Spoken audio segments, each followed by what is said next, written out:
The problem with authentic, unaltered vintage homes is always in the basement.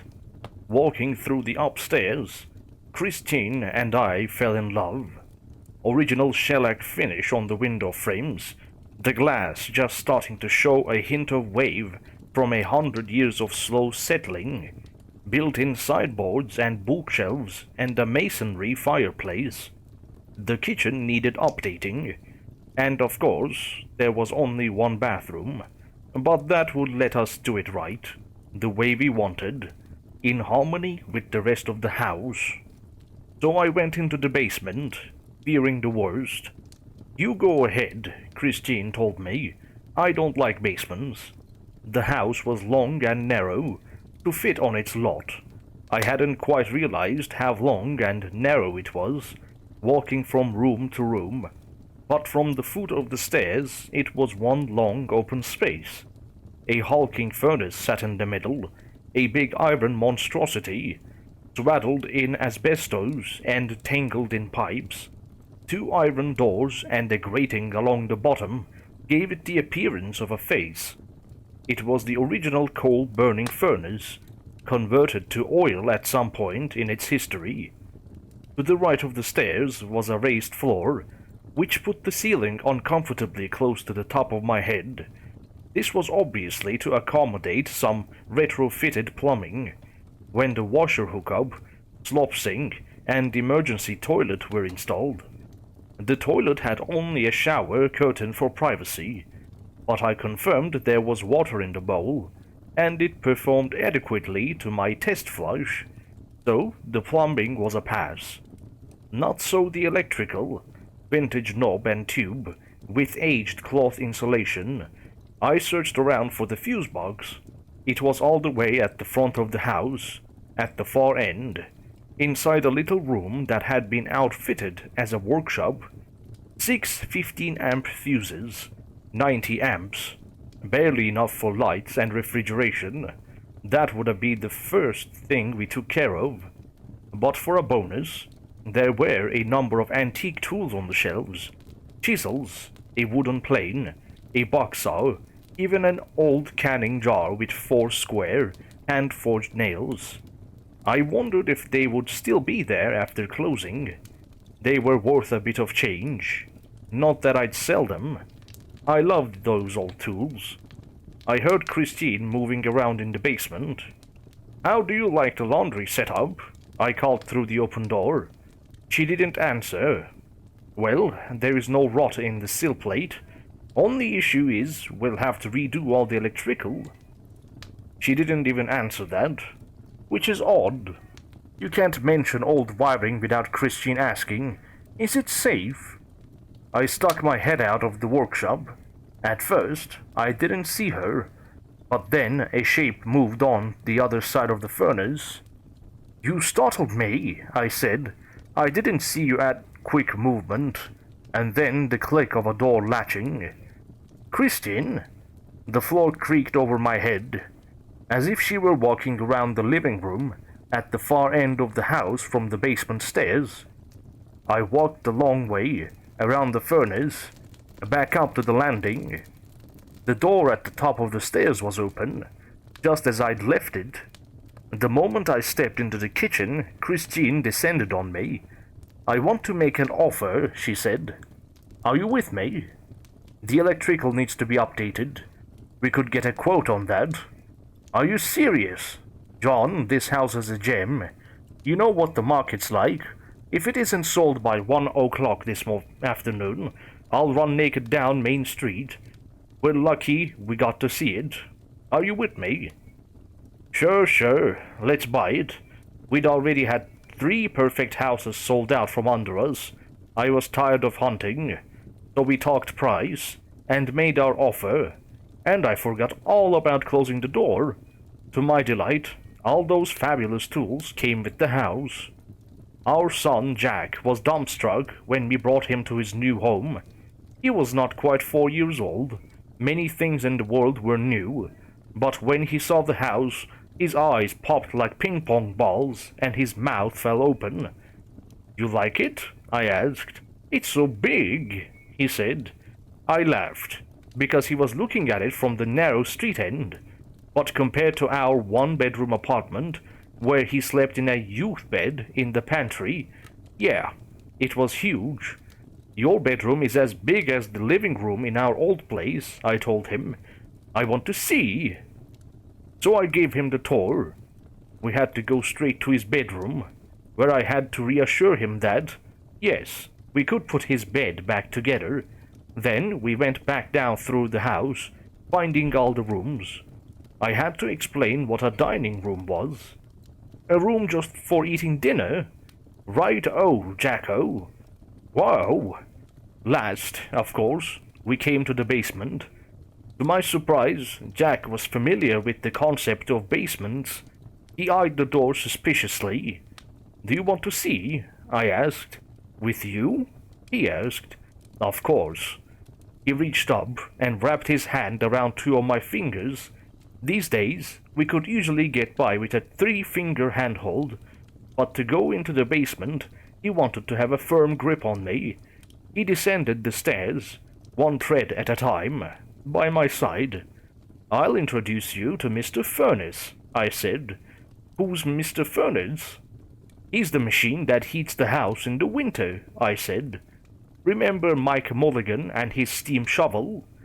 Yeah. As we descended the stairs, the hulking shadow of the furnace came into view. The wall switch only controlled the light at the foot of the stairs. To light up the rest of the basement, we'd have to walk into the darkness and pull the string. Remember, at the end, he becomes the janitor of the new school, and his steam shovel becomes the furnace? Yeah. Well, ours is like that, I said, pleased with my friendly introduction. We reached the bottom of the stairs and walked forward into the darkness. Our furnace was never a steam shovel, but he's a friendly machine that warms our house. He's asleep now, because it's summer, but in the winter you'll hear him. He'll go whirr. I pulled the string and lit up the furnace. Jacko regarded the monstrosity. He has big teeth, the grate at the bottom, but they aren't sharp, I said. See? Uh-huh. He looked at Mr. Furnace a moment longer. If he's sleeping, maybe we should go back upstairs so we don't wake him up. I considered whether to reassure him that the furnace slept soundly during the summer, but decided to give it a miss. But I want to show you something else cool. I led him into the far end, into the workshop. It's the workshop. See these tools? These tools are so old, my grandfather would have thought them old-fashioned. This is how people built things when they didn't have routers and disk sanders. After we get unpacked, maybe one day we can come down here, and I can show you how they work. He wasn't feeling the magic of tools. Actually, he was staring out the door, as if he didn't trust what the basement might do if he took his eyes off it. Another time, maybe, I said. Let me show you one more thing. I brought him back through the basement, past Mr. Furnace, and pointed out the toilet in the corner. There is an emergency toilet down here too, if ever you need to go real bad, and Mom or Dad is in the bathroom. You can come down here and use this toilet. Jacko's face closed up, and he shook his head. Just in an emergency, I said. He shook his head again. Well, 1 hit and 2 strikes. I've had worse games.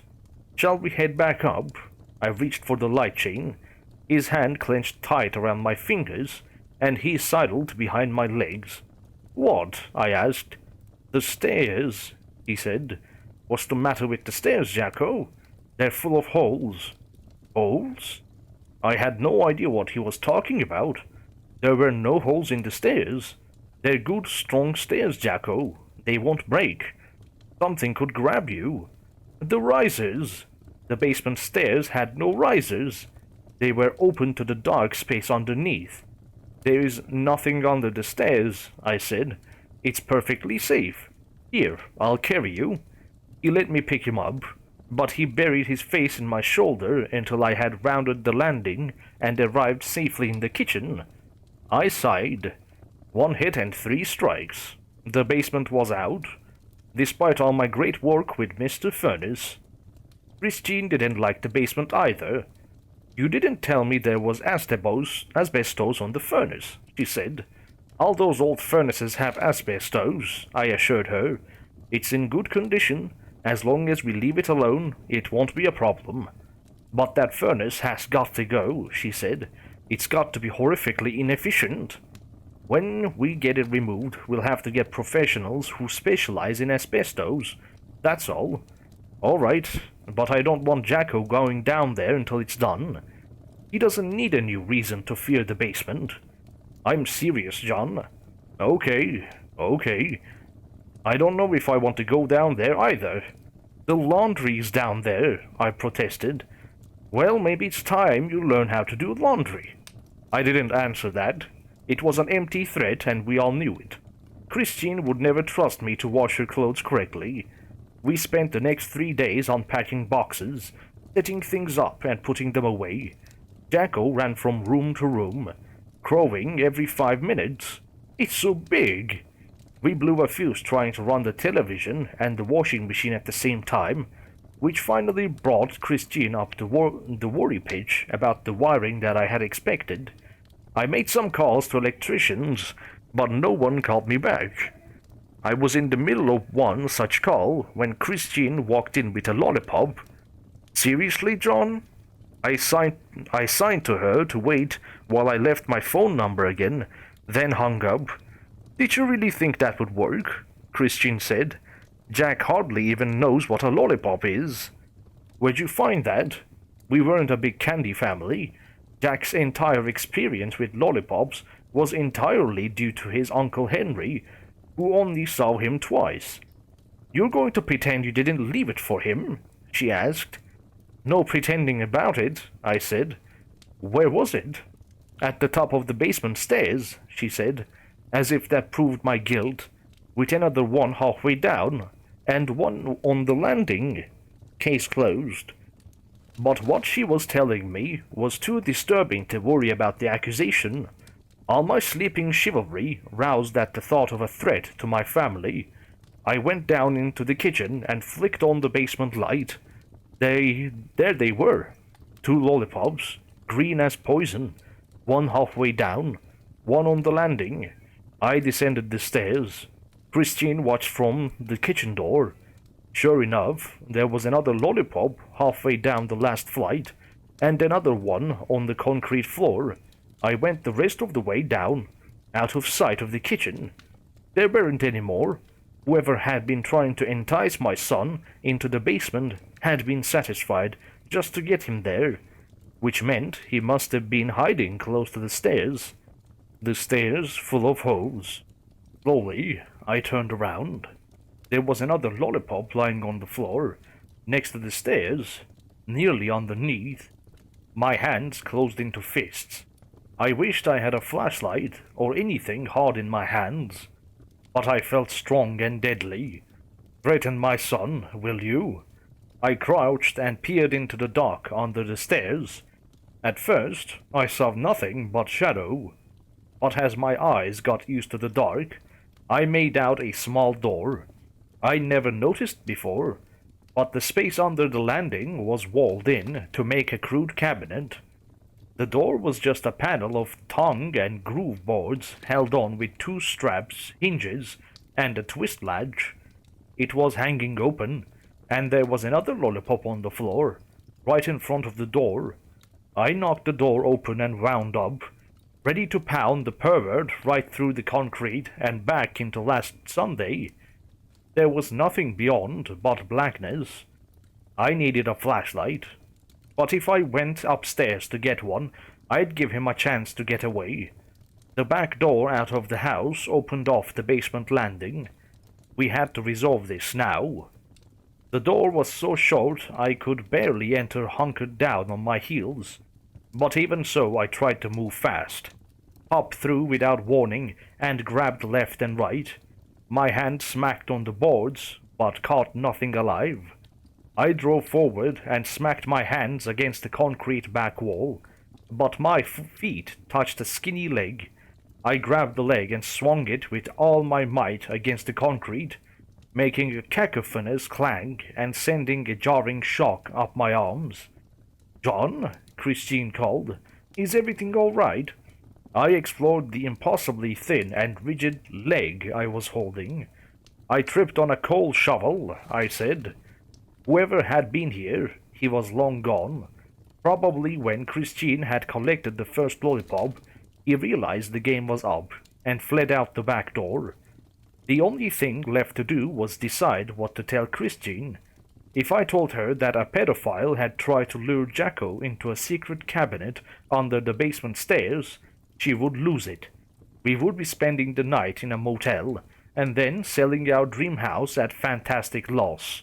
And somehow it would be my fault, because she'd already decided I was behind the lollipop incident, and once Christine ranted, she never recanted. I was going to have to settle this myself. I collected the lollipops on my way back out. "All right," I said Christine stare. "Dumb idea." Then I walked right past her. "Hey, Jacko," I called. "Let's go to the hardware store. Then I can show you how to change the locks on a back door." "What do you change them into?" Jack asked. Once I'd finished adventures in lock changing, which interested Jacko for all of 30 seconds, I went down to the police station to make a report. I met with a tall, chinless officer's steward, who asked if we had the house at 17 Spear Street. I said we did. He rubbed the back of his neck. "Yeah, the previous owners had some trouble. Probably a homeless man had been living in the basement when it was unoccupied, and he kept breaking in. He never took anything, but they didn't feel safe." "Well, yeah," I said. "I've got a 3-year-old son. You got a good lock on the back door?" "I just changed it," I said. "Smart. Make sure the basement windows are all secure. Sometimes people don't notice that one is easily opened." "I will. I'll take a spin around your neighborhood, see if I see anything. To be honest, I thought the previous owners were a pair of Fruit Loops. They were talking about, I don't know, a portal into fairyland or something, so I didn't take them very seriously. But if you're having trouble too, I'll see if I can't scare up who's causing it." "Thank you. How long did they live there?" I asked. "The Fruit Loops? Not more than a month. Before that, it goes back to old Hutmacher. That was a funny case." "How so?" "Well, no one knows what happened to him. He outlived his family by a couple years, I guess, so nobody was checking on him. But he stopped paying his taxes. I was the new guy on the force back then, so I got all the jobs no one wanted to do, so I had to serve him his papers. We were all sure he was dead and stinking to high heaven." He grinned at me. "Was he?" I asked. He shrugged. "If he was, he wasn't there. No old man, nothing. House is just like he left it. Bed is made, dishes in the dish rack clean, dirty clothes in the hamper, coffee grounds and water in the coffee maker, ready to make coffee in the morning. No old man. Only thing out of place is a single slipper in the basement." It became this local mystery, and all the guys on the force were jealous that I got it in the paper, because I was the one first saw it. He chuckled at his triumph. "What happened to him?" I asked. "No one knows. I figure he wandered off one night, fell down a manhole. Some day some city worker will find a skeleton in a sewer. They'll match dental records, and there'll be one less mystery in the world. But it was a good one on the guys. They thought they were giving me the shit job, but I got it in paper. Yeah, you will check the neighborhood?" Sure. And I'll keep an eye on your place. Don't you worry. I'm glad it didn't go to another Fruit Loop." I didn't find him entirely reassuring, but I followed his advice, checked all the basement windows. They were all firmly locked. In fact, it didn't appear they could ever be opened. Then I installed a backyard light on a motion detector. I thought that would dissuade anyone from exploring access, at least while we were home. That night, I didn't sleep easily. By day, I thought I had done well. I'd ensured there were no easy access to our house and alerted the local police, but our bedroom was in the back of the house, so I found myself staring at the window, waiting for the light to be triggered by someone trying the door. It remained stubbornly dark, so I remained awake, waiting for the visit that never came. I startled awake, deep dark, no idea what the time was, feeling guilty for my lapse of vigilance. I sat up. The window on the backyard was softly glowing. Had that been what woke me? I held still and listened. There was no traffic, no crickets, no noise. Nothing stirred in all the world, but the light in the window didn't go out, which meant something was still moving. As soundlessly as I could, I slipped out of bed. Since Jacko was born, I've worn my shorts to bed, and I was glad I wasn't naked. I thought for a moment about looking out the window, but if the intruder saw my shadow moving, he'd be gone. I didn't want to show myself until I had the best chance of catching him. Slowly, I crept down the stairs and stole up to the kitchen door. Still, silent. The light was still on in back, but then I noticed that the windows on the side of the house were equally lit, a pale blue-gray light. I could not explain this phenomenon, but I crouched down low, scurried across to the back window, and popped my head up. The yard glowed in the vague light. There, the lilac in the corner. There, the garage. There, the vertical board fence. There, the empty grass where one day I would build a swing set. No intruder. The light I had taken for my motion sensor was in fact the sky glow of approaching dawn. Total false alarm. I almost turned back to bed, but then I thought, just to make sure, I'd open the basement door, go down to the landing, and look out the back door. There, on the landing, was a pair of Christine's underpants. So she dropped them when she carried the laundry up, I told myself. But I didn't remember her doing laundry that day. She could have done it while I was downtown at the police station, but I checked the back door before I went to bed. They were lying right where one of the lollipops had been. I turned on the basement light and went down to the landing. On the last step hung a pair of my boxer shorts. This time I turned back, rummaged in the kitchen drawer, and found the flashlight. I also found the hardwood rolling pin. With the flashlight in my left and the rolling pin in my right, I approached the basement stairs. They're full of holes. If I walked slowly down, it would be the easiest thing for the intruder to reach between the treads, grab my ankle, and trip me to a faceplant in concrete. I had to go fast. I took the stairs in 2 bounds, leaping 3 or 4 at once, hitting the bottom and spinning, ready to attack. But nothing came. My light was a jumble of shadows beneath the stairs. I sidestepped, hopping up onto the false floor and shining the beam into the triangular gap.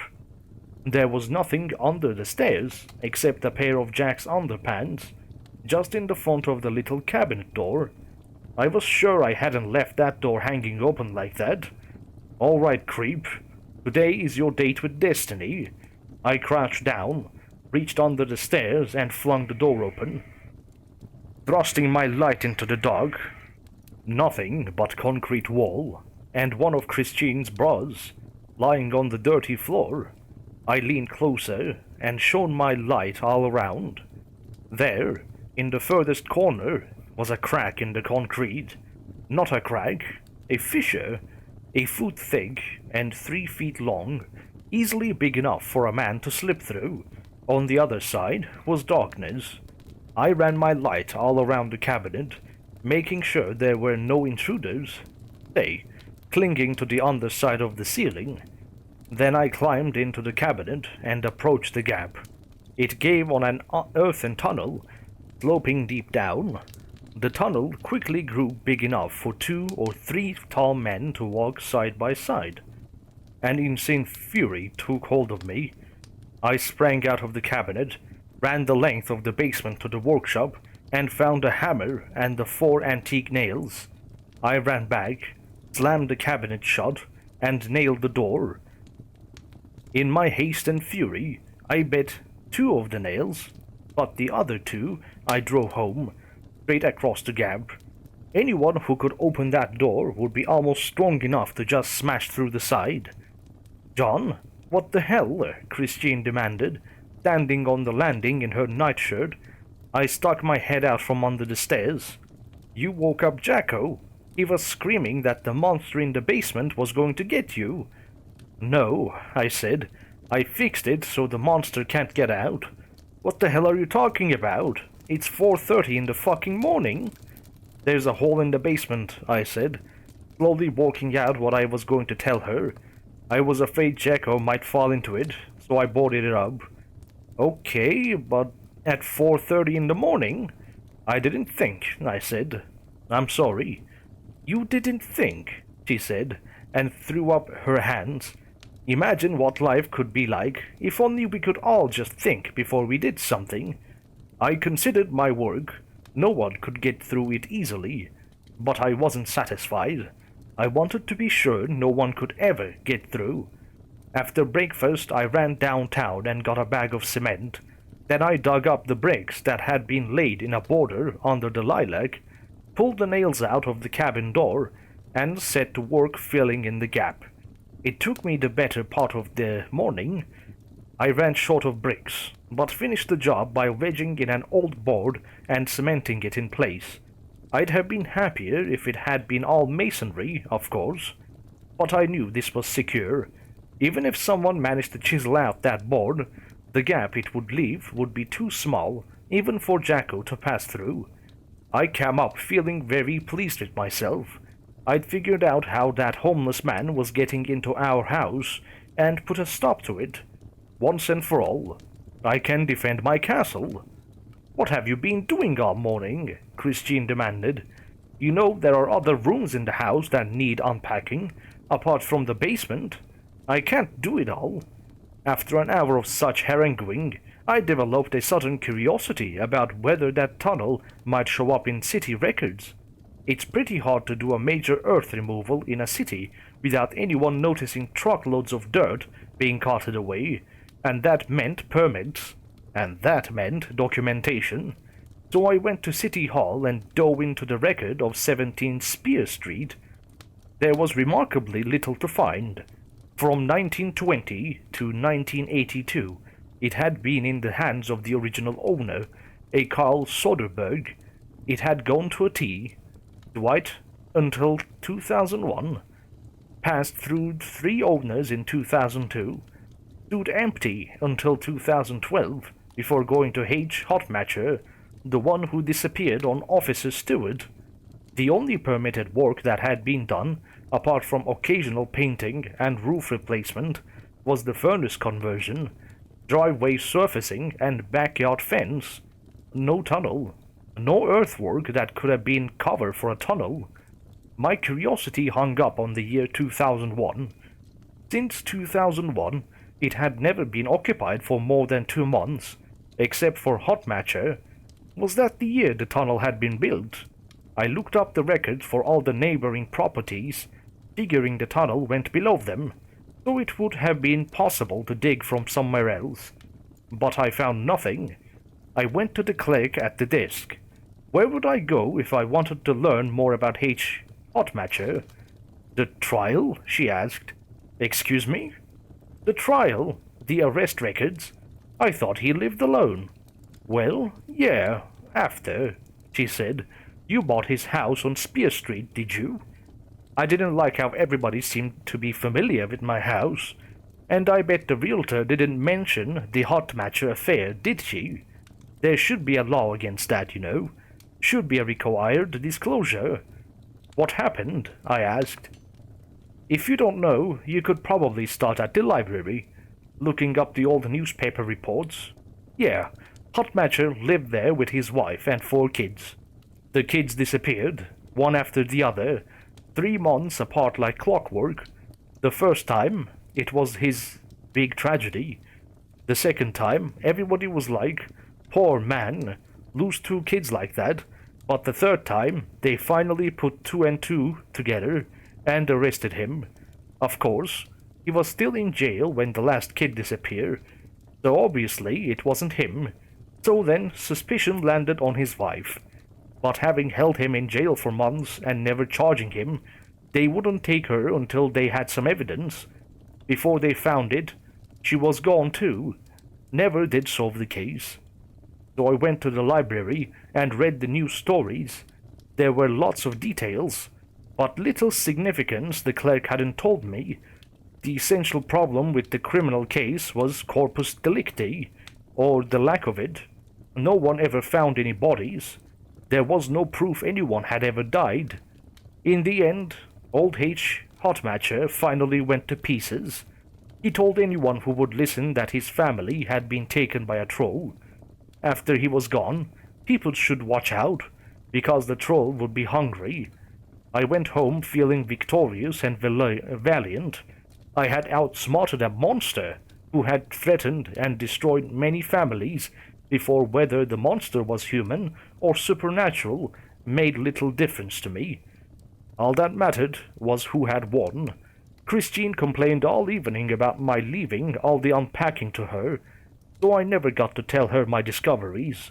I promised to spend all tomorrow in unpacking before I had to go back to work the next day.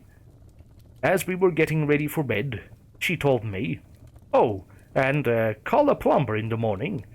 What happened? How should I know? But when I started the dishwasher, the pipes made this horrible banging sound. If I didn't know better, I'd swear someone was knocking over a brick wall in the basement. Good night, John. Good night, Christian. Written in haste, on the back of the last page of a manuscript on the kitchen table. Christian, first, it tried for Jacko, and didn't get him. Then, it tried for you, and didn't get you. There is an antique rabbit plane on the landing, and a level at the bottom of the stairs. This time, it wants me, and I'm going. If you're reading this note, that means it won. Take Jacko, get out of the house, and publish this manuscript, so no one lives here ever again.